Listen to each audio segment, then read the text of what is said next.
this is the place you've been hearing so much about, the jungle.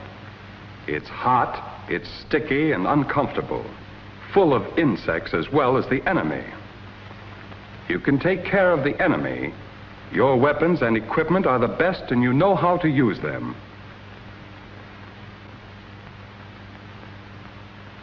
But it's the jungle itself that'll give you trouble.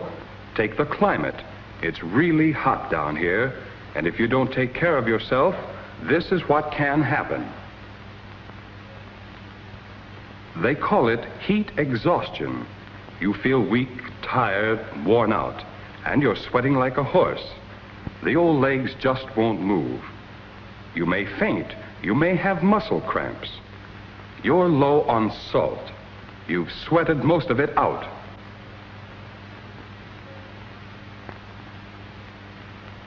But you can prevent this. When you get your rations, there will be a box of salt tablets there for you. Take them. Keep out of the sun. Stay in the shade as much as you can and keep that helmet on. Wear your clothes loose so the air can get inside.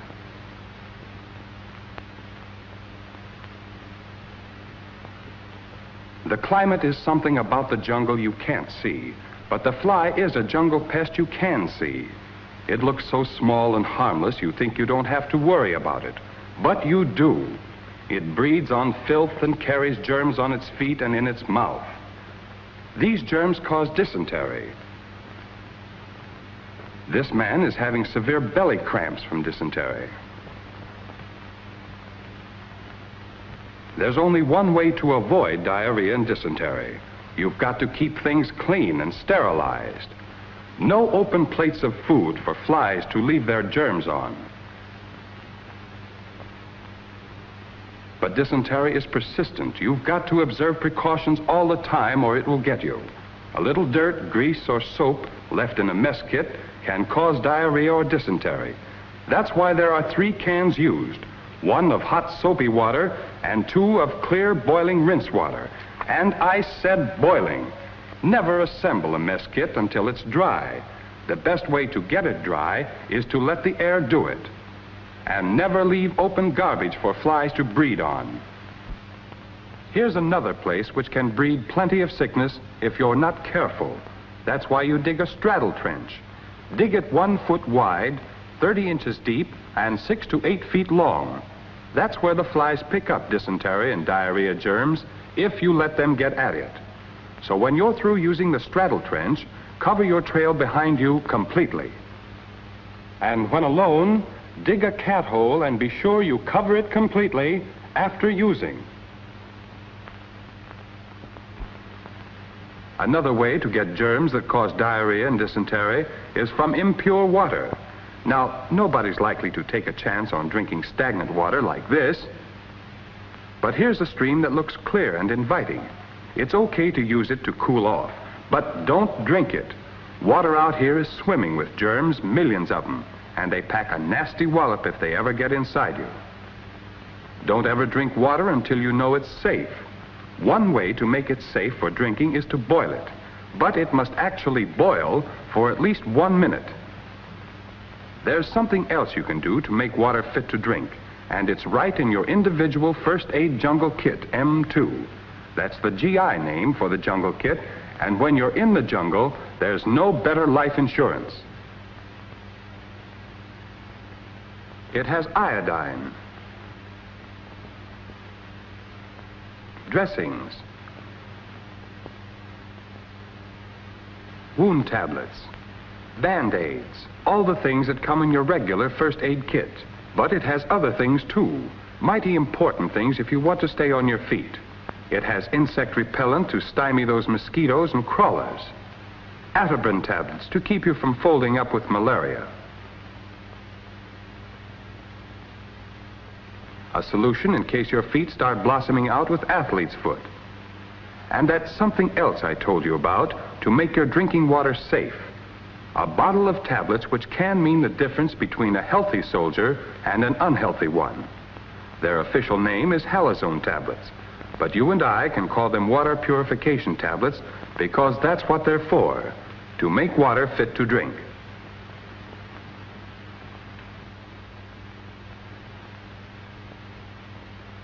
Two of these tablets are needed to kill the germs in a canteen full of water. But if the water's dirty or cloudy, you must use 4 of the tablets.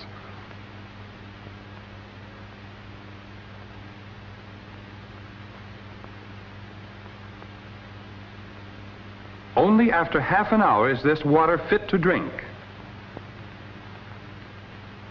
No matter how clean and dry you keep yourself, sometimes you can't help picking up a case of athlete's foot. That's why your jungle kit has a bottle of athlete's foot solution. Remember, keeping your feet in good shape is important, so use it. Get in between those toes, because that's where the trouble usually starts. As for scratches, don't think because you're a tough guy you can pass off a cut or a scratch.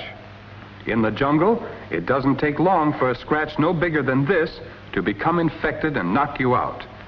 Take care of it right away. Paint it with iodine and keep it clean until it heals. Don't throw what's left of the iodine away. There's enough there for several applications.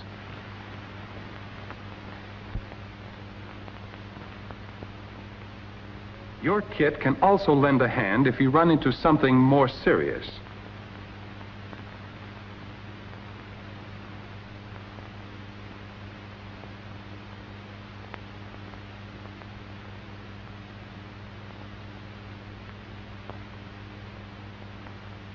For a gash like this, iodine isn't enough. The thing to do here is stop the bleeding and use the dressing in your kit.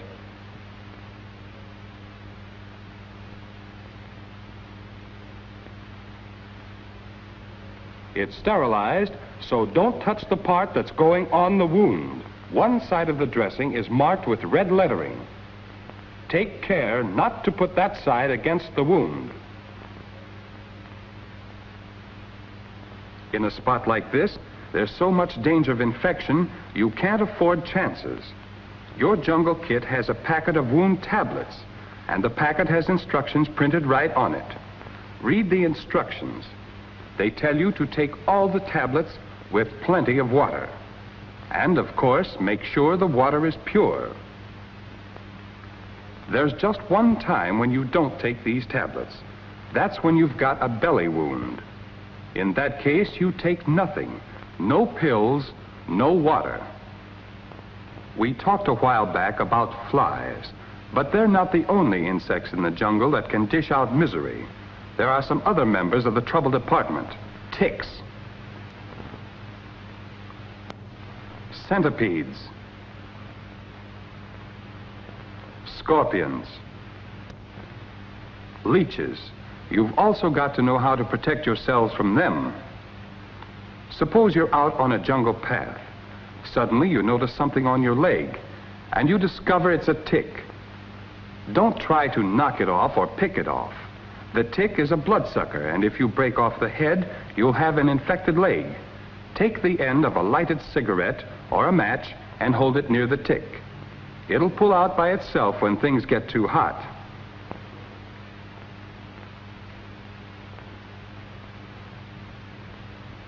Then out with the jungle kit. You open this new iodine container by simply pulling the string which cuts the seal.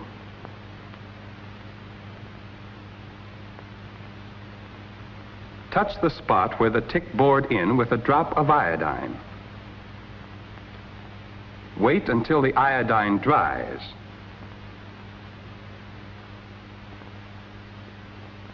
Then apply a Band-Aid and the trouble's over. In the case of the leech, take care of him and his bite the same way.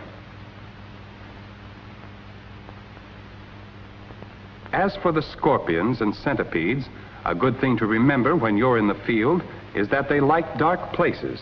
So shake out your blankets before you turn in for the night.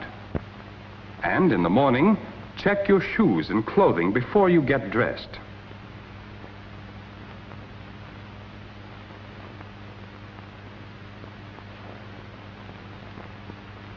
But these are minor leaguers. Here's the baby you've really got to be on the lookout for. Recognize it? You bet you do. This mosquito, though small, is mean and dangerous, and it's the female of the species that dishes it out. She's called the Anopheles mosquito, Annie for short. Out here with breeding grounds like this, she's more of a menace than the enemy. Only she tries to kill you with malaria instead of bullets. Malaria, the greatest cause of casualties in the jungle. In some places, 10 times as many casualties have come from malaria as from combat. So don't underestimate it. Annie picks up her tidy package of germs from natives or anyone who has malaria in the jungle swamps and carries it around in her body. Then, if you let her, she sinks her biter into your arm or any place that's exposed and injects the malaria germs into your bloodstream. And she can bite through clothes, too, if they fit too tight. But we said, if you let her. Don't ever forget that you can prevent malaria. These head nets will keep mosquitoes off when you're going out on night patrol. Those long pants and long sleeve shirts are a help, too. Another thing, dig down into that jungle kit and pull out the bottle marked insect repellent. All exposed spots get the repellent. The hands, neck, and face. The mosquito will bite through thin clothes, so rub the repellent on the clothing over the shoulders, elbows,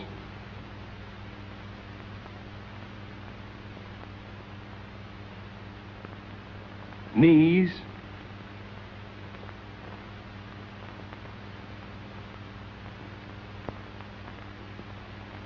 and seat. Repellents, head nets, mosquito netting, long pants, and long sleeves. These are the things that keep the mosquito away from you. But she's fast on her wings, and sometimes you can't avoid her. So in the jungle kit, there's another bottle, and it has Atiban tablets in it. Malaria tablets to all of us GIs. Take them regularly when your medical officer tells you to. And don't think he's clowning, or you're liable to stumble around with malaria for a long time to come. One more thing about beating the jungle. Keep clean. If you can't find a stream to bathe in, take advantage of the rain that comes down almost every day.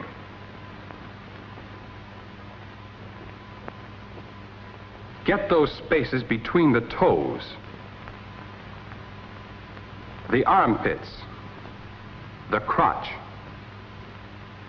Keep yourself dry. Use plenty of GI powder under the arms, on the chest,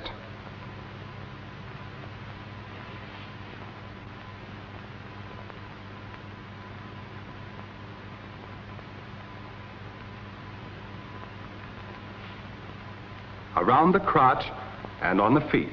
The idea is to stay dry and clean. It really isn't tough to stay on your feet in the jungle. You've got the best weapons in the world. You have that added insurance, your jungle kit.